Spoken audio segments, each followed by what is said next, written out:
Et salut tout le monde, c'est Lorenzo High Tech, et oui, comme par en titre, aujourd'hui on va parler du Xiaomi 15 Ultra, le plus grand flagship de Xiaomi. Après vous avoir parlé déjà du Xiaomi 15, d'ailleurs si vous n'avez toujours pas vu ma vidéo, je vous invite à aller la regarder, c'est autour du Xiaomi 15 Ultra, parce que oui, c'est le plus grand flagship de Xiaomi, malgré que c'est pas les smartphones les plus vendus, loin de là, chez Xiaomi, les plus vendus c'est les Xiaomi Redmi Note, les Xiaomi Poco, parce que oui, ils se sont fait connaître pour être souvent les meilleurs rapports qualité-prix dans les smartphones entrée, milieu de gamme. Là maintenant, sur les smartphones haut de gamme, on a atteint maintenant des prix similaires aux concurrents, donc c'est pour ça que Xiaomi a du mal à vendre ses smartphones, mais bon, ils doivent quand même montrer leur vitrine technologique, et là c'est le cas avec ce Xiaomi 15 Ultra, on va en parler, mais avant de commencer la vidéo, si vous n'êtes toujours pas abonné à la chaîne YouTube, abonnez-vous, allez 100% high tech, n'oubliez pas d'activer la petite cloche de notification pour être notifié lorsque je publie une vidéo, et bien entendu à mes autres réseaux sociaux, c'est-à-dire Instagram, TikTok et Twitter, tous les liens seront en bas dans la description. Du coup commençons par le design, alors là c'est compliqué, soit on n'aime pas, pourquoi? Parce que si vous regardez bien, au dos de ce smartphone, on a vraiment un très gros bloc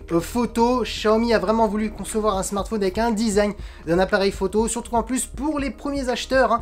Pendant quelques semaines, Xiaomi offre bien entendu le bloc photo, oui, pour avoir bien entendu un retour haptique avec vraiment un maintien comme un appareil photo avec ce boîtier. On peut prendre des photos directement avec le bouton appareil photo, on peut zoomer bien entendu avec la molette et on a un meilleur maintien avec ce bloc. Donc voilà, ils ont vraiment voulu travailler la partie photo et notamment au niveau de l'ergonomie avec ce boîtier. Donc on aime ou on n'aime pas. D'ailleurs, dites-moi en commentaire ce que vous en pensez, bien entendu, de ce design. On va rentrer maintenant dans les caractéristiques de la face avant. On est sur un grand smartphone avec une grande diagonale de 6,73 pouces, avec une très bonne résolution Quad HD+, accompagné par une technologie d'écran AMOLED et accompagné par un très bon 120 Hz, parce que oui, on est sur une dalle LTPO, donc oui, on peut descendre de 1 Hz et monter jusqu'à 120 Hz. Ça permet de moins consommer d'énergie par rapport à un 120 Hz classique. Ensuite, c'est pas le seul bon point sur ce Xiaomi 15 Ultra, c'est aussi la luminosité qui peut atteindre des pics jusqu'à 3200 nits. Donc oui, on peut le dire, on est sur un écran très lumineux. En plus, avec deux très bonnes certifications pour les personnes qui aiment bien regarder des contenus multimédia, HDR10+,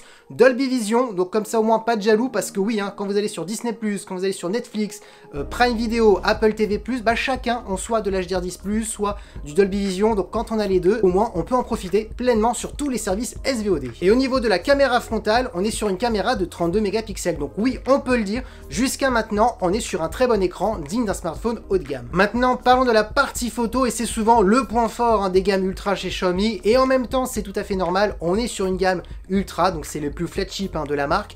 Comme premier capteur sur ce Xiaomi 15 Ultra, on a un capteur de 50 mégapixels de 1 pouce. Donc là, la bonne nouvelle, c'est bien entendu qu'on est sur un gros capteur de 1 pouce. Donc plus on a un gros capteur, plus on laisse passer de lumière et plus on a de plus belles photos bien détaillées de jour et surtout de nuit. Parce que oui, le problème des smartphones de nos jours, c'est les photos de nuit. Les capteurs sont trop petits. Et là, avec un capteur de 1 pouce, ça permet nettement d'améliorer la qualité. Et bien entendu, ce capteur de 1 pouce est stabilisé logiciellement et optiquement. Ensuite, on a un ultra grand angle pour faire des photos à plan large, on est sur du 50 mégapixels. Et ensuite, ce qui est intéressant avec ce smartphone, c'est que bien entendu on a deux téléobjectifs, un gros téléobjectif de 200 mégapixels et un autre téléobjectif de 50 mégapixels qui va permettre d'avoir deux zooms optiques sans perte de qualité jusqu'à x3,5 ou 4,3. donc on est sur deux zooms optiques sans perte de qualité et bien entendu on peut aller au-delà, mais là par contre on sera sur un zoom numérique. Et au niveau de la vidéo, bah là aussi vous avez du choix, soit vous pouvez filmer jusqu'en 8K en 30 images par seconde ou de la 4K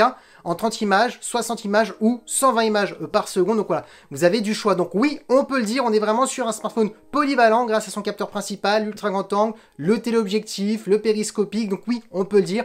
En plus, si vous prenez le boîtier appareil photo, si vous voulez vraiment avoir la sensation de prendre des photos avec un appareil photo, bah là c'est juste parfait. Et sans oublier qu'il y a la collaboration de Google. Donc oui, vous avez Gemini, mais vous avez aussi tout ce qui est traitement d'intelligence artificielle pour retirer les reflets, tout ce qui est aussi modification d'IA avec la gomme magique pour supprimer des objets ou une personne qui ne devait pas être sur la photo malheureusement. Donc on peut faire énormément de choses. Donc oui, on peut le dire, on est sur un excellent photophone. Ensuite, ce qu'il faut savoir, c'est que ce smartphone est waterproof. Donc là, c'est un bon point aussi pour les personnes qui ont peur de faire tomber son smartphone dans l'eau. Donc il fonctionnera toujours. Parlons par contre d'un point négatif, pareil, le même point négatif que le Xiaomi 15 classique, j'en ai parlé dans ma précédente vidéo, bah c'est les mises à jour. Malgré qu'on est sur un smartphone premium, et là on est sur le plus gros flagship, et ben on a malheureusement que 4 ans de mise à jour jour et 6 ans de patch de sécurité. Donc pourquoi je dis c'est dommage? Parce que la concurrence fait mieux quand vous allez chez Google, quand vous allez chez Samsung, quand vous allez chez Apple, c'est 7 ans de mise à jour maintenant sur minimum. Donc c'est pour ça que c'est un petit peu dommage, parce que oui, un smartphone qui est mise à jour que 4 ans perd plus vite en valeur à la revente, pourra aussi ralentir plus vite après les bugs, etc. On pourra pas voir les nouveautés, surtout avec un bon processeur que je vais vous donner juste après.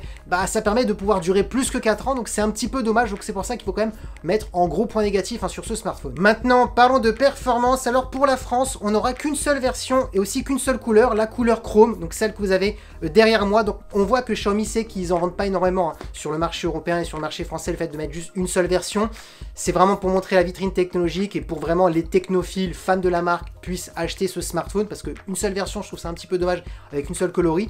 Je vous la donne, on est sur du 16 Go de RAM accompagné du meilleur processeur de Qualcomm, le Snapdragon 8 Elite, qui est vraiment le meilleur processeur.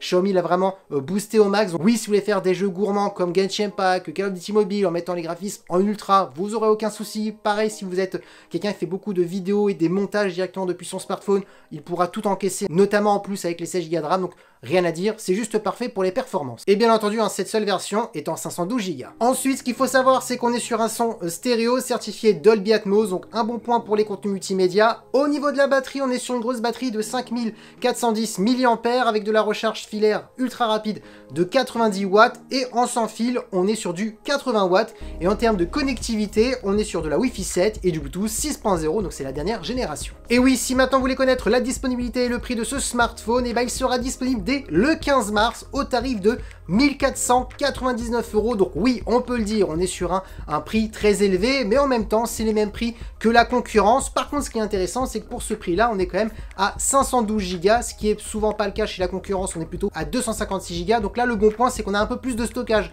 par rapport à la concurrence. Le petit point négatif du coup de ce smartphone, il n'y en a qu'un seul pour ma part, c'est vraiment les mises à jour. Et oui, que 4 ans de mise à jour pour un smartphone à 1499 €. C'est le seul sur le marché à ne avoir que 4 ans de mise à jour. C'est un petit peu dommage, parce que quand vous regardez chez Google, quand vous regardez chez Apple, quand vous regardez chez Samsung, même Honor, sur les smartphones plus haut de gamme maintenant, ils mettent 5 ans de mise à jour. Donc voilà, c'est pour ça que c'est un petit peu dommage. Je trouve que Xiaomi n'essaye pas de monter les tarifs, parce que ça fait perdre de la valeur au smartphone, et en même temps, ça oriente plus la clientèle à aller plutôt chez Samsung ou Apple, parce que déjà, en termes d'image, comme Xiaomi est en dessous, on le voit notamment au niveau des ventes des smartphones haut de gamme les plus vendus, c'est Apple en numéro 1, c'est Samsung en numéro 2, et Xiaomi légèrement en numéro 3. S'ils veulent mettre un peu plus de chance de leur côté, il faudrait mettre ces mises à jour, il faudrait vraiment se mettre au même niveau que les concurrents. Donc c'est un petit peu dommage, vraiment, c'est vraiment le point négatif que je mets sur ce smartphone. Et bien entendu, je sais que je suis pas le seul, bien entendu, à le dire. Par contre, les points positifs, c'est tous les restes, la partie photo, la partie de l'écran, les performances, la batterie, il n'y a rien à dire. On est vraiment sur un super smartphone, on peut dire un flagship technologique de Xiaomi. Et voilà, la vidéo est terminée sur ce Xiaomi 15 Ultra. J'espère que la vidéo vous a plu. Dites-moi en commentaire si vous allez acheter ce Xiaomi, quelles sont les caractéristiques qui vous intéressent